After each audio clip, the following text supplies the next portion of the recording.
నమస్తే మిత్రులారా, నేను మీ శ్రీనివాస్ చౌహాన్ అడ్వకేట్. మిత్రులారా, ఒక జాయింట్ బిజినెస్, పార్ట్నర్షిప్ బిజినెస్ని ఏ సందర్భంలో రద్దు చేయవచ్చు? సో మిత్రులారా, పార్ట్నర్షిప్ యాక్ట్ 1932 అనే చట్టం మన దేశంలో అమలు ఉన్నది.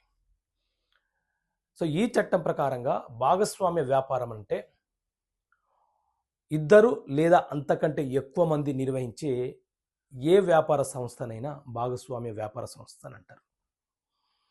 సో ఈ వ్యాపార సంస్థ నిర్వహించేటప్పుడు ఏ పార్ట్నర్ ఏ చర్యలు చేయాలి, ఎలా వ్యాపారాన్ని నిర్వహించాలి, ఎవరి ఆబ్జెక్టివ్స్ ఏంటి, ఏ సంస్థను నిర్వహిస్తున్నాము, సంస్థ యొక్క ఉద్దేశాలు ఏంటి, ఇలా అనేక అంశాలతో కూడుకుని ఒక పార్ట్నర్షిప్ బిజినెస్ అనేది రిజిస్ట్రేషన్ అయి ఉంటుంది.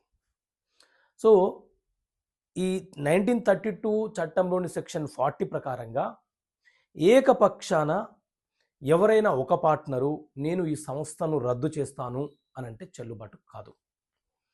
భాగస్వాములు ఎంతమంది ఉన్నారో వాళ్ళందరూ ఒక అంగీకారానికి వచ్చి ఆ భాగస్వామ్య సంస్థను రద్దుపరచుకోవాలనుకుంటే ఆ సందర్భంలో ఏకాభిప్రాయంతో అందరి కన్సంట్తో మాత్రమే ఆ వ్యాపార సంస్థ అనేది రద్దవుతుంది.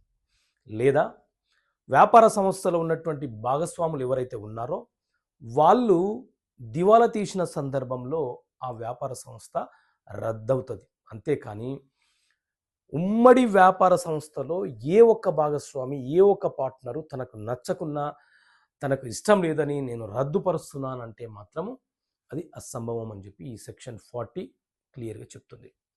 సో ఇలా భూమికి సంబంధించి, వ్యాపారానికి సంబంధించి, చెక్కుకు సంబంధించి దేనికైనా సరే మన నిత్య జీవితంలో చట్టం ఎంత ఉపయోగకరమో ప్రజలకు తెలియాలన్న ఉద్దేశంతో చట్టపరమైన సమస్యలకు పరిష్కారాలనే పుస్తకాన్ని మేము ముందుకు తీసుకొచ్చాను. సో ఈ పుస్తకం కావాలనుకుంటే ఇక్కడ కనిపిస్తున్న నెంబర్ కాల్ చేసి పుస్తకాన్ని మీరు పొందవచ్చు. ఓకే మిత్రులారా, థ్యాంక్ యూ. జై హింద్.